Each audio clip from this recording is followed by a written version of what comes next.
आप कह रहे थे कि we could have copied Warren Buffett. Warren Buffett is one of the most transparent investors around, right? I mean, he's obviously a genius because he may not even get the company right, but he gets the space and the valuation right and makes a lot of money. तो हमको 5-6 themes लगी, इन themes में इन्होंने ज्यादा पैसा डाला। तो अगर वॉरेन बफेट को एप्पल बेचना है, हाउ इजी इज इट कि आपने 10 साल दोस्ती की है किसी के साथ और अब आपको लग रहा है कि रिटर्न प्रोफाइल शायद उतना अच्छा नहीं है, it will not be easy to just end it. In a way, it is like a mini divorce of sorts. US में बहुत interesting anecdotes सुने मैं बताता हूँ, मतलब वो seriously नहीं लेना है, but funny है। Founder है जो कंपनी का, when he's weightlifting a lot and he's becoming really fit, आपको वो कंपनी पढ़नी चाहिए। और उसमें एग्जाम्पल है, हमारा एक इंटरनल मेथड है, we call it the Twitter test। ये ट्विटर खोलो तो क्या आपके सेक्टर की चर्चा सबसे ज्यादा है? अगर ज्यादा है, Like, what is the amount of fund you are managing? we manage about 880 crores।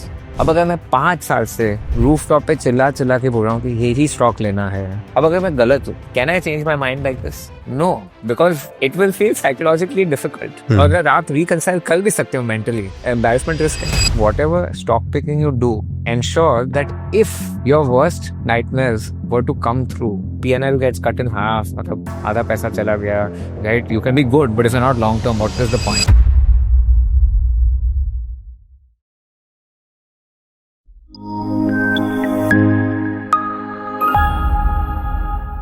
Okay, तो just before starting the podcast, आप में से जितने भी लोग हैं जिन्हें स्टॉक मार्केट इन्वेस्टिंग में इंटरेस्ट है, उनके लिए एक छोटा सा अपडेट है कि जो शुभम है वो संडे को एक वेबिनार कर रहे हैं।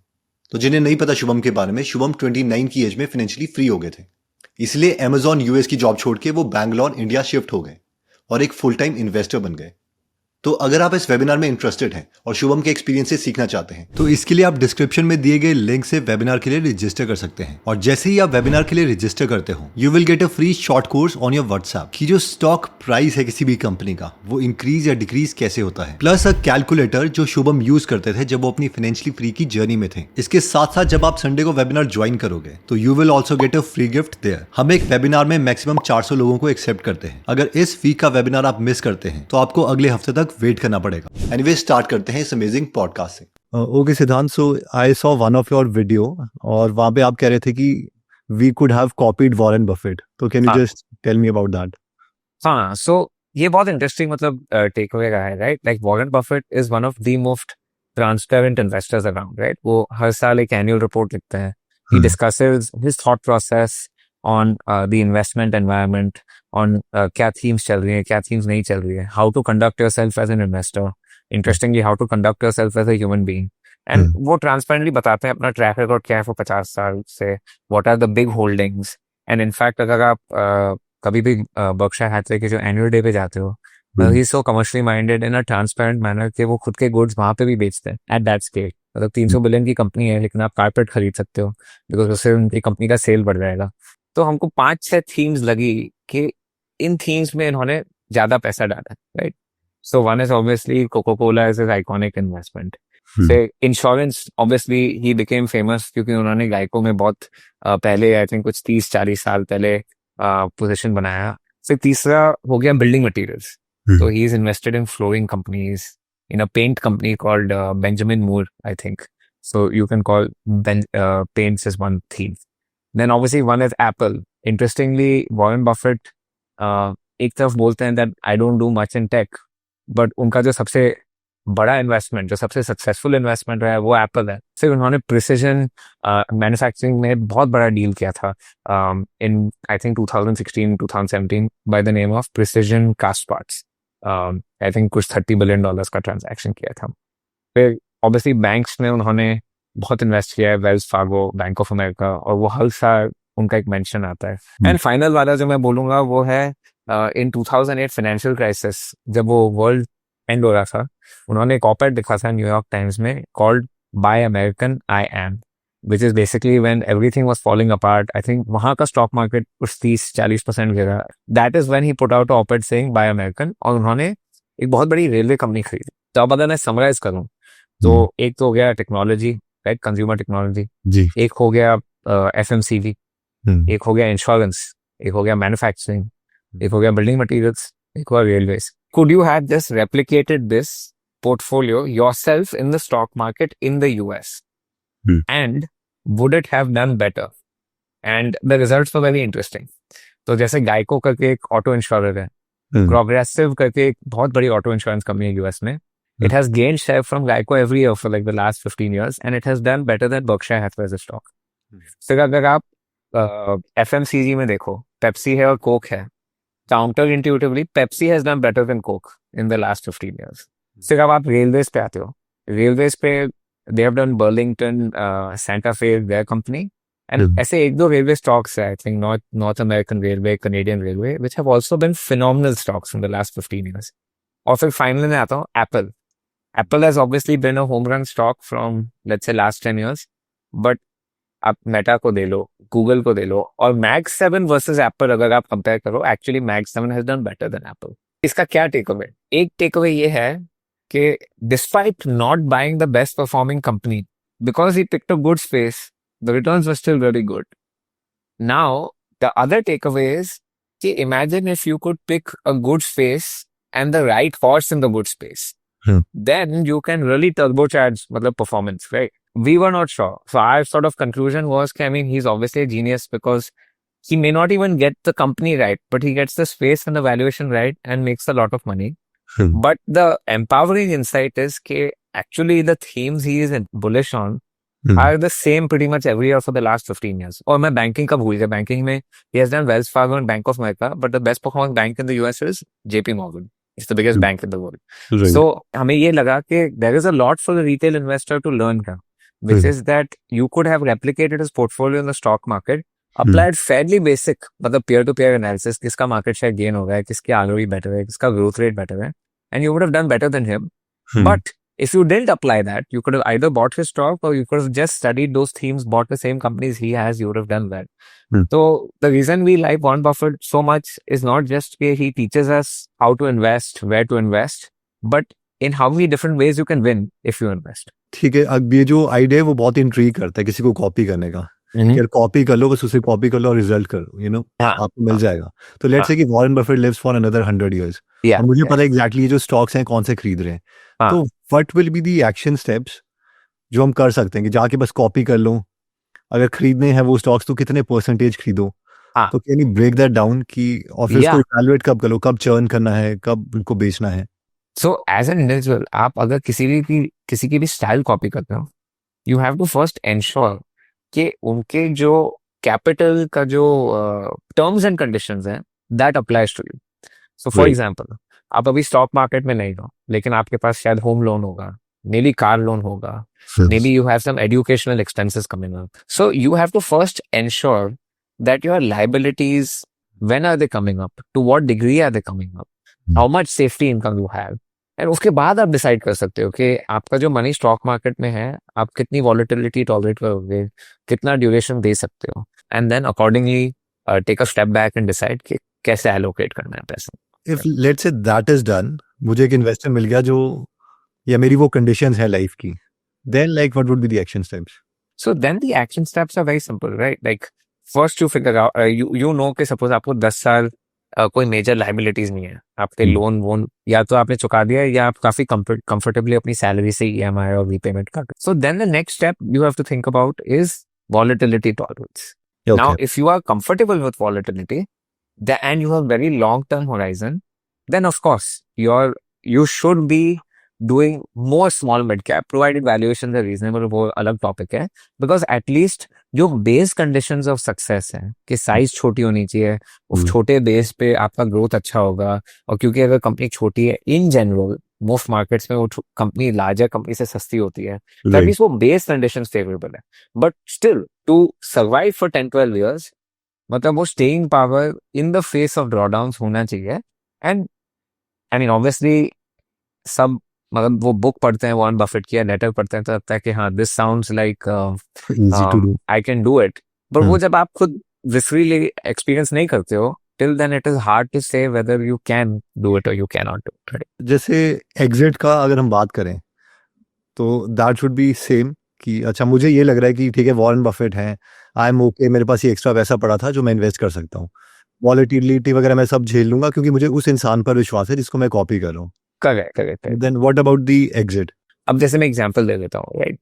आपने एप्पल में इन्वेस्ट किया है, एप्पल में आपका पोजीशन का वैल्यू है $180 billion. तो ये आपको बेचना है तो आसान नहीं है, मतलब टाइम लगेगा बेचने में। सो आपको शायद पता है कि इसमें इतना अच्छा आईआरआर नहीं मिलेगा, but you will be a little more cautious in selling because it is not easy to sell. Right. So that's the first thing. The second thing is कि उस स्केल पे आपको आइडियाज ढूंढना भी मुश्किल है। मैं एक एग्जांपल दे रहा था, विच इज कि सपोज इंडिया में $5 ट्रिलियन का मार्केट कैप है और फ्री फ्लोट होगा $2.5 ट्रिलियन, ठीक है। अब डेली लिक्विडिटी $1 बिलियन प्लस शायद 100 स्टॉक्स में होगी। तो अगर वॉरेन बफेट को एप्पल बेचना है और हाइपोथेटिकली इंडिया में इन्वेस्ट करना है, he will have to buy Reliance or HDFC or TCS because उसके नीचे उनसे कुछ होगा नहीं, right? Because it will be too small for him. वो 15% कंपनी की खरीद लेंगे, वो खरीदते खरीदते मतलब वो share price double triple quadruple भी हो सकता है। So the second thing is कि the number of ideas that he can actually invest in is pretty small. So maybe because of that, he may also not want to sell that easily because ठीक है IRR अच्छा नहीं है, maybe it is just above his cost of capital, but अब मैं निकालूं तो निकालूं कैसे, अगर निकालू कैसे तो डालू कहाँ?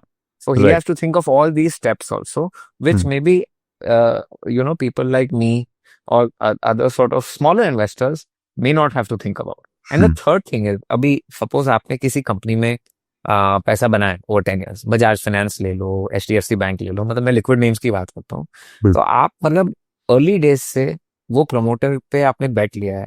Obviously, if you have been a big holder from early days, आपका उनके साथ अच्छा रिश्ता बन गया है, मतलब you have become in a way friends with them.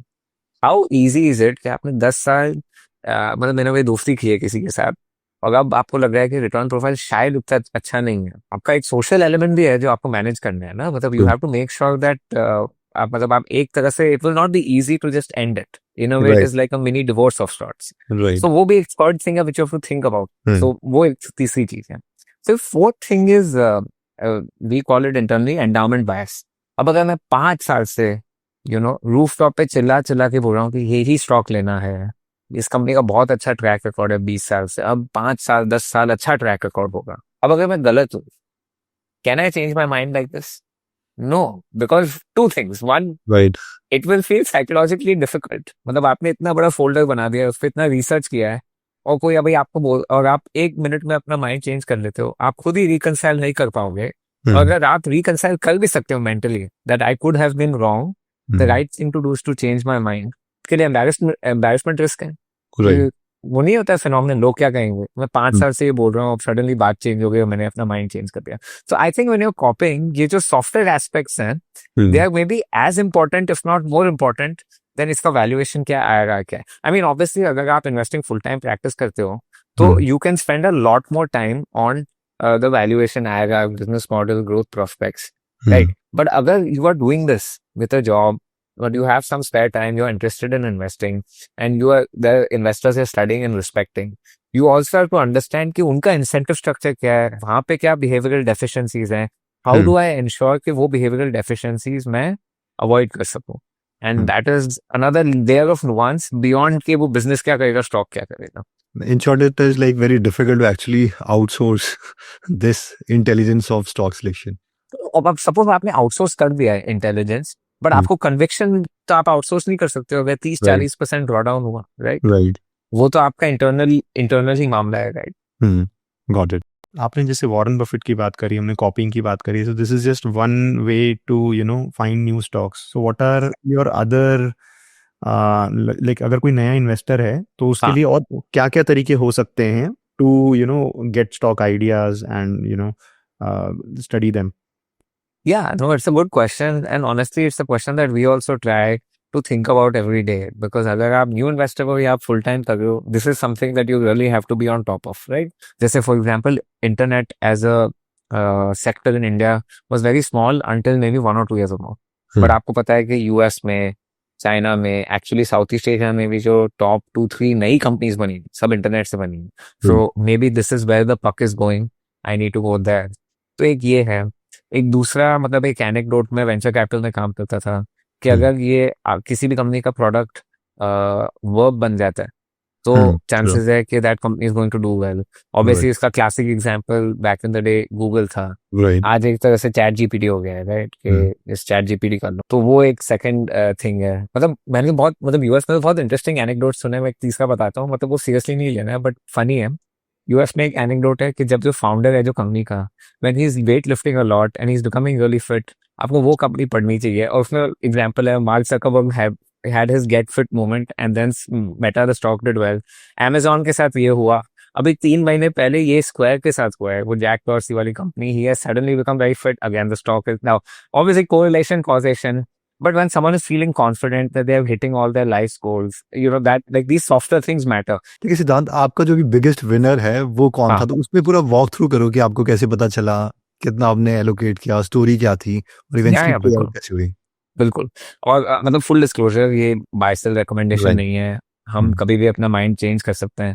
In fact हम भी एंडाउमेंट बायस अवॉइड करने के लिए ज्यादा स्टॉक लेवल पे डिस्कशन नहीं करते हैं, बिकॉज कल अगर फैक्ट्स चेंज हो गए then I don't want to be not changing my mind, I have to respect my clients capital, right. Right. But anyway, so the company's name is Narayana Hrudayalaya. तो ये 2018-19 की बात है। ये कंपनी अभी करती just- क्या है? जिन्हें नहीं नारायण पता। सॉरी हाँ, ठीक है। नारायण हृदयालय एक हॉस्पिटल ऑपरेटर है। बेसिकली जो फाउंडर है ना, डॉक्टर देवी शेट्टी, ये जी। मैं एग्जैजरेट नहीं कर रहा हूँ, ये मदर टेरेसा का पर्सनल फिजिशियन था।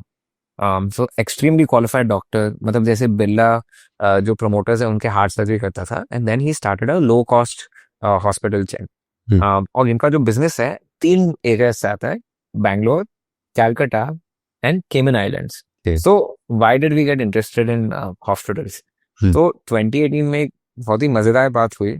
There was this brief period after IL&FS crisis जहाँ पे ये quality got very bid up. मतलब ऐसा हो गया कि अगर आपका 20% रोसी है 10 साल के लिए और अच्छा ट्रैक रिकॉर्ड है, मतलब no price was cheap enough for you. And अगर बाय चांस आपका 10 ईयर ट्रैक रिकॉर्ड परफेक्ट नहीं है, no price is low enough for all things equal. मेरे को भी क्वालिटी कंपनीज में इन्वेस्ट करना है, but I think overpaying for quality is as big a mistake as underpaying for what could be a good business. So we will never overdo it. तो इस time की बात है जब लिस्टेड हॉस्पिटल्स 4 थे, I think Apollo, HCG, Narayana और Fortis. And very briefly ये जो 4 लिस्टेड कंपनीज का मार्केट कैप था, और अपोलो में डायग्नोस्टिक्स बिजनेस भी है एंड फोर्टिस में भी डायग्नोस्टिक्स बिजनेस है, तो if you strip out that valuation, इनका जो EV, the ascribed value to the hospitals, was the same as the listed diagnostic company. So we thought that that was insane. I mean, ऐसा देखा जाए, hospital is a much bigger business than diagnostics. TAM भी ज्यादा बड़ा है, आप heart procedure कर रहे हो, कैंसर प्रोसीजर कर रहे हो, लिवर प्रोसीजर कर रहे हो, ठीक है, रोसी कम होता है, but how can it be that the market cap for hospitals is lower than the market cap for diagnostics? I mean, that is just a crazy thought. Right. फिर हमने check किया अराउंड द वर्ल्ड जहां पे भी it is legal to have for profit hospitals. US देख लो, China में case by case basis पे देख सकते हो, साउथ ईस्ट एशिया में देख सकते हो। There is no country in the world जहाँ पे hospitals are a smaller business than diagnostics in terms of market cap. So that got us very interested, क्योंकि हमें लगा कि दिस इज क्रेजी, ये हो क्या रहा है। और फिर जनरली जब हम रिपोर्ट्स पढ़ रहे थे तो पता चला कि उनका रोसी काफी खराब है, और डायग्नोस्टिक्स का कंपनीज का रोसी मतलब ऑलमोस्ट इन्फिनिटी है। दे स्पेंड ऑन M&A और थोड़ा कैश बैलेंस एडजस्ट करके वो 40-50% तक आ जाता है। So we thought this is worthy of study कि इनका रोसी इतना खराब क्यों है। तो फिर हमें पढ़ के पता चला कि ये जो हॉस्पिटल चेन्स है इंडिया में, नॉर्मली फर्स्ट जनरेशन इनका डॉक्टर फाउंडर होता है। अपोलो के लिए doctor Reddy is the founder, doctor Devi Shetty is the founder here. इनका पहला हॉस्पिटल ना इनके फैन फॉलोइंग पे चलता है। सो इनका ऑलरेडी नाम हो गया है, ये शहर में एक हॉस्पिटल खोलते हैं और इनका मतलब 1 साल में पेबैक हो जाता है। जो डॉक्टर्स जिन्होंने कॉर्पोरेट हॉस्पिटल्स खोले, उनके first hospital would do really well, मतलब 60-70% रोसी। सो दे वुड थिंक कि wow, we have built such a phenomenal business in our home market, ये थोड़ा डाइल्यूट भी हो जाए, क्या फर्क पड़ता है, the total ROCE will be good, मेरे को तो नेशनल चेन बनाना है। तो तब देखो Apollo went national, Narayana went national. What they realised is actually उनका एक माइक्रो मार्केट में बहुत स्ट्रॉन्ग पकड़ था, but once you leave that micro market they had to spend as much on marketing if not more than the others. तो उस वजह से क्या हुआ, they try to take a star doctor into a national format, and in doing that destroyed the ROCE of the business. So then everyone started thinking कि this hospital business is lousy business, कुछ ROCE बनता नहीं है, ये लोग bad add करते रहते हैं और बैड ब्रेक इवन करते करते 4 साल हो जाता है, एंड ऐसे करके these valuations collapsed. So one thing we noticed in the hospitals is कि अभी जो स्टार डॉक्टर्स हैं, they are in their late 50s, they are in their late 60s, अभी धीरे धीरे रिटायर हो गए। या इनको थोड़ा अपना प्रैक्टिस करना है, but they don't want to be on that corporate treadmill, right? And increasingly, the management is being handed over to next gen. That happened in Apollo. That's happened in Narayana. And next gen is largely MBA, or they're from a corporate finance background. And वो देख रहे हैं उनका com sheet, ये हमको 10 time ये बेटा मिल रहा है, ये डॉक्टर लाल को 25 मिल रहा है, हमारा बिजनेस इतना बड़ा है। एक्चुअली हम डायग्नोस्टिक चेन खोल सकते हैं, लेकिन वो अपने सपने में भी हॉस्पिटल खोलने की कोशिश नहीं करेंगे। So why is that? And obviously if they talk to even one analyst on the street, वो analyst बोल देगा पर सर आपका ग्रोथ ही नहीं है, आपको कैसे दे valuation? So these guys had stopped the approach of the olden days, which is bed growth at all costs, and the approach changed to ROCE at all costs. कि बस हमें ROCE बढ़ाना है, हम बेड नहीं डालेंगे, ARPOB, case mix, asset utilisation करके हम ROCE बढ़ा देंगे। So Narayana, when we bought in 2019, had a market cap of 3,500 crores. Literally, it was a very small company. आज I think इनका OCF every year 1,200 करोड़ का है। तो मतलब 6 years out it is at 3 times OCF. अब अगर India का multiple नहीं मिले, कोई और दूसरे देश का मल्टीपल मिले, तो भी स्टॉक में पैसा बन जाएगा, right? But what is more interesting is कि अगर आप नारायणा का जो इलेक्ट्रॉनिक सिटी का लैंड वैल्यू देखोगे, वो लैंड वैल्यू कुछ 600-700 करोड़ का था। तो मतलब really you were not getting the asset for a huge, you were getting it slightly above replacement cost. Right. All meantime, Dr. Devi Shetty is still very focused on doing good for society, on managing cardiac surgery. But जो next gen है वो सब MBAs हैं और उनको रोफी बढ़ा रहे हैं। तो आप देखो अभी अगले लास्ट 6 साल में उनका बेड काउंट घटा है, and PAT has gone from 60 crores to now run rating 900 crores in 6 years and still growing fast. Revenue growth is accelerated. Got it. And what would be the opposite example, like end to end? Where we have generally gone wrong is where we had a certain vision for the business, and we had a certain vision for what drove management within that business. Okay, so suppose मैं shareholder हूँ stock में, right? मैं simple भाषा में समझता हूँ, मैं shareholder हूँ stock में, मेरे को लगता है stock 2x होगा 3 years होगा। First thing is, let's say it is a self-help story, जहाँ पे मतलब कंपनी को थोड़े changes करने हैं। दूसरा स्टोरी होता है कि यार ये secular tailwinds है, they are executing well, पैसा बन जाएगा अगर टेलविंड्स कंटिन्यू करते हैं, राइट? दोनों जगहों में management has to be aligned. They either have to believe that अगर ये स्टॉक 2-3x होगा तो मेरा भी पैसा बनेगा, right? And so they are financially aligned, all they are morally aligned. I have been associated with the company for so many years, I have to do the right thing for the company. Actually in most cases, interestingly, over my career, before we launched the AIF, right? No stock lost more than 10% on average cost price. So one thing is we've been very focused के downside भी protect करना है। So ऐसा नहीं है कि बड़ा नुकसान हुआ पर से, but हमारा एक जोक है कि इन्वेस्टिंग में 80-20 का रूल है, which is आपके जो 20% प्रॉब्लम इन्वेस्टमेंट्स हैं उस पर आपका 80% माइंड शेयर करेगा। बिकॉज अगर कुछ अच्छा चल रहा है, थिंग्स आर वर्किंग, बहुत ज्यादा महंगा नहीं है कि आपके मन में डिबेट है कि बेचूं नहीं बेचूं, आप उस पर इतना फोकस थोड़ी करोगे। You will be focused on कि ये काम नहीं कर रहा है, this part of my portfolio is lagging, ये क्यों लैग हो रहा है, can I solve this problem by studying harder. But it should be opposite. Exactly, it should be the opposite, but वो अब साइकोलॉजिकली होता नहीं है। Right. सो हमारे जो भी ये 80-20 में द रिसीविंग एंड पे जो कंपनीज हैं जहाँ पे हमारा पूरा ब्रेन शेयर चला गया और पैसे इतने बने नहीं, it is typically there was a complete misalignment between what we thought management was interested in doing versus what they were interested in doing. And, you know, if I have to be honest and do it all over again, that is a much bigger part of our process now. What are your thoughts about, how does an individual investor, manage the volatility in the market? Or काफी बार मतलब, it is just volatility. Sometimes, it might be a problem. So what are your thoughts on the risk management aspect of things? So see, when you are investing in the market, दो तरीके के investment है, right? एक होता है direct investment जो आप खुद स्टॉक्स खरीद रहे हैं, एक होता है म्यूचुअल फंड इन्वेस्टमेंट। तो actually mutual fund one is also important, तो मैं मेरी उस पर पहले बात करता हूँ। इंडियन स्टॉक्स के लिए एक सिंगल स्कीम फंड है, हमको दूसरी स्कीम लॉन्च नहीं करना है, बिकॉज अगर आपकी एक से ज्यादा स्कीम हो गई तो आपका इंसेंटिव क्या है? Not to outperform the most in this scheme, make 2 schemes which are very opposite to each other, ताकि एक ना एक चल जाएगा और अगर वो जो चलेगा उसको आप मार्केट करोगे। तो when people ask us के we are happy with your fund, आप where else can we put money? One example, because I'm praising, I can mention is like PPFS का जो flexi cap fund है, they're a single scheme stock fund, तो you know that they are very focused कि इस पे ही पैसा बनाना है। वो उनके लिए एक सुपर मार्केट में 1 out of 15 प्रोडक्ट्स नहीं है। So I would say the highest form of diligence that single investor कर सकता है इज टू फाइंड आउट के जो भी फंड मैनेजर के साथ वो इन्वेस्ट कर रहे हैं उनके और कितने प्रोडक्ट्स हैं, और उनका जो प्रोडक्ट है टोटल प्रोडक्ट के एयू में कितना है। ये तो बहुत सिंपल कैलकुलेशन है, राइट? उससे उनको पता चल जाएगा कि how much does their fund manager stand to lose अगर ये प्रोडक्ट अंडर परफॉर्म। एंड दूसरा एक सिंपल एनेक्डोट है कि कितनी स्कीम्स लॉन्च हो रही, राइट? आफ्टर ऑल मार्केट में जो 2 साल पहले हॉट है वो शायद अभी नहीं होगा, जो अभी हॉट नहीं है वो शायद 2 साल बाद हो जाएगा। बट टिपिकली अगर कोई बंदा नई नई स्कीम्स लॉन्च कर रहा है तो वो वही स्कीम लॉन्च करेगा जो हॉट है, जो उस महीने का फ्लेवर है। तो in a way this is a form of due diligence for risk management in all your passive investments. Now coming to the stock, so stocks में 2-3 रूल ऑफ थंब है जो हम अप्लाई करते हैं। तो एक है, हम देखते हैं कि अगर आपका 2-3 साल में 3x 5x या कुछ मतलब सिग्निफिकेंट मनी बना है स्टॉक में और अर्निंग्स ग्रोथ उतनी नहीं है, then you really have to ask yourself कि ये क्यों रीरेट हुआ और क्या ये सस्टेनेबल है। And typically the rerating example can not be something wishy washy कि ये इसका 10 साल का ट्रैक रिकॉर्ड है, ये इनका मैनेजमेंट का ये कैपेबिलिटी है, या ये इनका हिस्टोरिकल रोसी है। Because ultimately the stock market is a very unforgiving place and it's forward looking.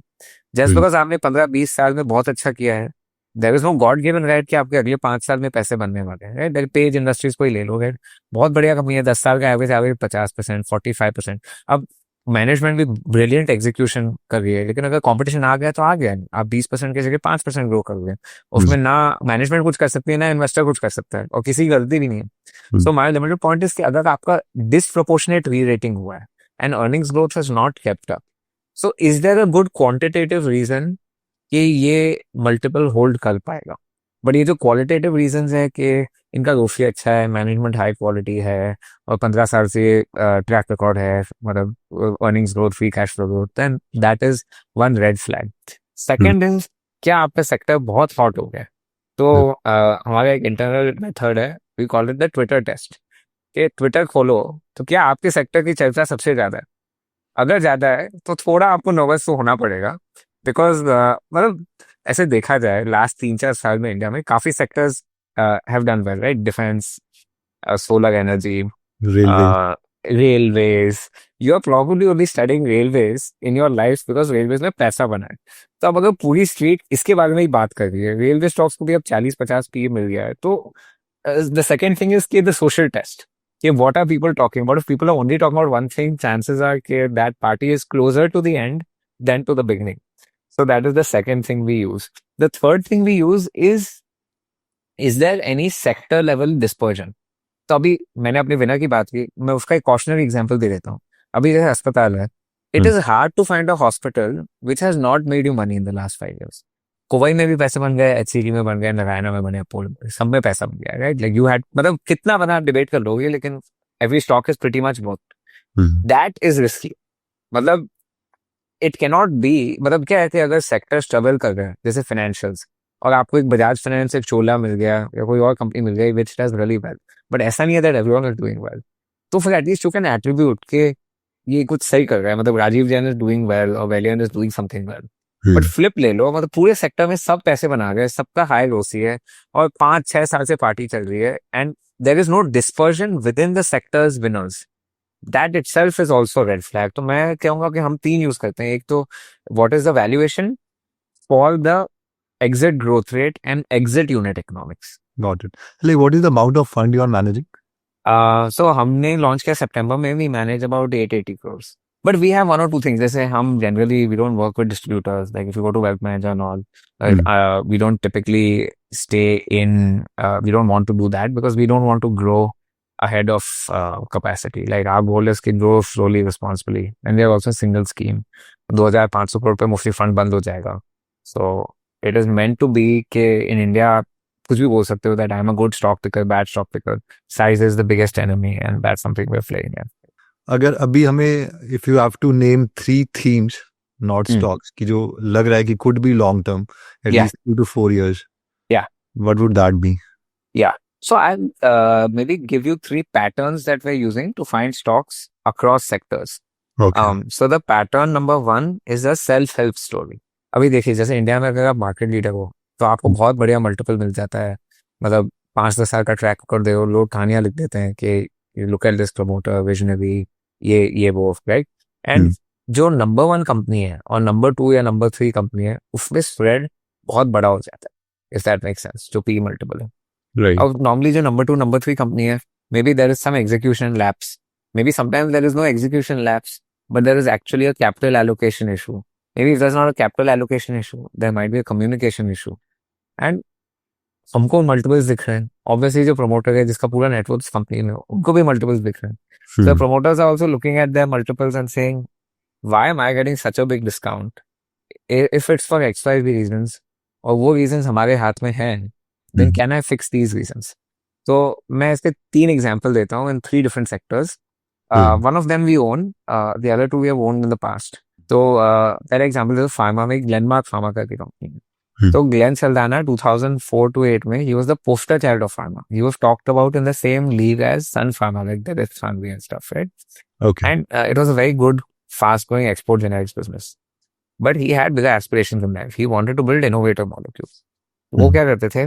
He would take the cash flows from the trade generic business and he would enter into this, invest in his innovative molecules. अब वो 2015 में pharma cycle peak out हो गया, तब से क्या US में bio consolidation हो गया, US FDA got strict, so all these pharma companies that were making high margins, they had like 5-6 years of pain. Now Glenmark में there was double pain because core business का profit घट रहा है, लेकिन आपको अपने इनोवेटर एस्पिरेशंस छोड़ने नहीं है, तो आप वहाँ पे पैसे डाले जा रहे हो। तो ग्लेनमार्क जैसा बिजनेस जिसका आई थिंक अगले साल पैट कुछ 900-2000 करोड़ तक जा सकता है, it was available a couple of years ago, 12,000-13,000 crore market cap. Now the CEO जो ग्लेन सल्दाना है, he also said okay we are not going to burn on innovators anymore. उन्हें भी दिख रहा है मैनकाइंड का क्या मल्टीपल है, उन्हें भी दिख रहा है एरिस का क्या मल्टीपल है, अजंता का क्या मल्टीपल है, टोरेंट का क्या मल्टीपल है। He also has a good domestic pharma business. He has a nice API business. और उनका डेट था, तो people thought के boss, this is one of the few pharma companies with debt, and innovator को ये पैसे डाले जा रहे हैं, but पैसा सब domestic pharma में बनता है because there it's like a pseudo FMCG type business model that is known to amateurs like me who are sitting on the outside. जिसने actually $1 billion company खड़ा की है, was much smarter than me. Obviously he also knows that. The question is when he decides कि enough is enough. And so a couple of years he decided enough is enough. I'm going to stop spending on R&D. I will repay all my debt. तो उन्होंने अपनी API company IPO कर दी। तो उन्होंने अपना channel restock, channel में there were some issues जिसकी वजह से उनका IQVIA data used to not match their sales data. IQVIA is the third party database. तो उन्होंने वो फिक्स कर दिया चैनल realignment से। And if you see, you know, over that period, last 2-3 years, Glenmark Pharma with no reliance from Revlimid, no COVID drugs, I think has been like a 3-4 bag or something like that. Because it is a self-help story. Another example I give is JM Finance. Abhi IFL, Nuvama, Motilal, they have all been phenomenal stocks. And part of why they've been phenomenal stocks is they all were doing wholesale lending at some point. They managed to make that a very small part of the business. 2 different ways. So IFL separated the entities. Nuvama just separated out the entities. Motilal built a big treasury business and really grew all their other businesses to the point where ये wholesale बहुत छोटा हो गया। JM did the opposite. JM said मैं organically इस business को degrow करूँगा। अब बहुत साल से कुछ हुआ नहीं, because the degrowing thing takes time. Economy has to improve. Your loans have to be repaid. अब वो last year उनका पूरा मतलब wholesale book is more or less provisioned or gone to zero. So you are getting JM, which is a well-run investment bank. Wealth management franchise is still up in the air whether it will work or not. But you are getting a well-run investment bank, I think 2-3 years ago at book value. और India में book value में सिर्फ आपको LIC housing finance मिलेगा या some PSU और some struggling business. In fact wealth managers and investment banks have high ROEs 20% plus, तो उनको तो मतलब अच्छा मल्टीपल मिलता है। बुक वैल्यू पे ट्रेड ही नहीं होते, they trade on earnings. But you are getting JM at book value because people thought this guy has never made money because का होलसेल लेंडिंग में पैसा चला जाता है। But actually if you look at management was saying नहीं, ये book ही zero हो जाएगी 2 साल में। So that was again a self help story where they were fixing the capital allocation. I think the best example of this, and I'll end को लंबा नहीं करना है, is this company called Arvind Fashion. So actually बहुत लोगों को पता नहीं होगा, आप स्क्रीनर पे खोलोगे तो 5-6 साल लगेगा ये क्या है ये कंपनी, मतलब कंज्यूमर सेक्टर में इतना ग्रोथ हुआ है। Trent has invented Zudio, इनका कोई रेवेन्यू चेंज नहीं हुआ है, right, over 5-6 years. But actually क्या हुआ ये 5-6 years में, the founder of the person running Arvind Fashion, he went to Stanford. He had aspiration कि मैं भी नायका मिंत्रा जैसा बिजनेस बनाऊंगा, and he kind of missed that first boat of e-commerce. So the second thing that he tried to do is कि I will acquire all these brands. So उन्होंने Sephora और मतलब काफी सारे brands को खरीद लिया. And that was very bad capital allocation. And it became sort of like the strategy that Reliance and Aditya Birla follow, which is you'll build a house of brands. So a house of brands typically has not worked in India. They can do it because they have very deep pockets. But Arvind is, ठीक, it used to be a very big group. अब इतना बड़ा group नहीं रहा. So he decided कि यार I'm going to start shutting. ये Gant बंद कर दिया, Sephora बंद कर दिया. So actually if you exclude all the businesses that he sold और वो आप Baze के revenue से हटा दो, then we discovered something interesting. इसका जो 6 साल का revenue growth है, it is same as Page, which is number 2 in the industry after Westside. मतलब for an established brand. So actually his performance was very good. But Street was like, what is this guy? कभी ROE नहीं बनाया है, growth आ रहा नहीं है. But actually he had cleaned all of that. So then we got really interested because we felt he has fixed capital allocation. And so for us, it was like a position also in our fund because we felt that he has fixed it. And इसके जो underlying brands है, they're growing as fast as Westside. In fact, faster we felt if you adjust for the fact कि Reliance में थोड़ा बेच रहा था and Reliance was selling a few stores और वो base lap करना है. तो अगर अभी आप देखो Q1 में, Arvind Fashion has grown 16% YOY. Faster than I think even Westside. So there are these self-help stories, which is a very good space where we have been hunting. You can find it across sectors, whether it is pharma, consumer, financial services. That's one space. Second theme we are very bullish on is manufacturing capex, private sector manufacturing capex. It's a very niche theme. अभी जैसे देखा जाए India में जो बहुत factories बन रही हैं, if you look at Kaynes, Dixon, उनकी commentary, they are talking about growing 30-40%. मतलब ऐसे बोला जा रहा है जैसे इट इज सम 10% रेवेन्यू. मतलब 30% के नीचे तो कोई देखता भी नहीं इन कंपनीज को. At least that is the approve, that is the impression I have when I study these companies. So because that factory construction is sped up, and some of these companies are unlisted. Jैसे Tata, the big semiconductor player in India, is unlisted. So the pre-engineered building fabricators are the most levered play on that. So that's a very niche space that we find interesting. The third one, and I'll end with this, a theme we have used very successfully in the fund is venture capital versus public markets. So I'll explain what I mean. अभी Make My Trip को ले लो. Make My Trip is listed in NASDAQ. अब आप उनका कभी share price chart खोलोगे तो you will see that from 2009, from the bottom till 2022, it is one of the worst performing stocks on NASDAQ. और ये क्यों था कि कभी भी whenever they are about to turn profitable, VC fund कहीं पे आके कोटिए को फंड कर देता था. यात्रा, IBBO, if you remember at one time, OYO, फिर इक्सिगो आ गया, right? And so the stock never worked. अब कोर में हुआ क्या? कोर में कोई OTA को पैसे दे रहा नहीं है. तो एक अब OTA बचा है इक्सिगो, उसको भी लिस्ट करना है. तो he has to show declining losses. For first time in poor Make My Trip's history, they showed accelerating revenue growth with improving profitability. तो वो 15 साल में for no fault of their own they could not do it. तो वो stock 2 साल में I think 5 bags बन गया, वो भी डॉलर टर्म्स में. और ये मतलब कोई स्मॉल कैप नहीं है, राइट? दिस इज लाइक मतलब सेफ स्टॉक है, it's the largest OTA in the country. तो वो हमने मिस किया था. We didn't participate in that.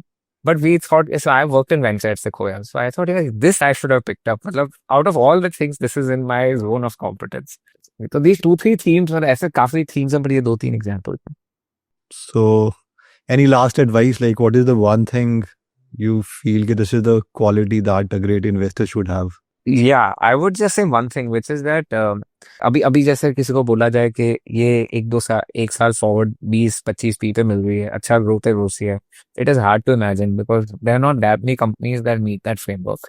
अब मेरे को याद है कि 2018 में मतलब persistent systems, SRF, अच्छी खासी कंपनीज आपको 15-12 पी पे मिल रही थी. So I would just say whatever stock picking you do, ensure that if your worst nightmares were to come through, मतलब आपका 20 से 25% लॉस हो, वो ठीक है, you can recover from that. But ऐसा नहीं है that the P&L gets cut in half, मतलब आधा पैसा चला गया. Because these things will happen over the life. You actually at least have to be long term. Like right, you can be good, but if you're not long term, what is the point? You then might get unlucky. Choosing investments where you will have staying power if your worst nightmares come true is the one advice I would give. So just evaluate your portfolio from that standpoint. Okay, thank you so much, Siddhant, for coming. Thank you.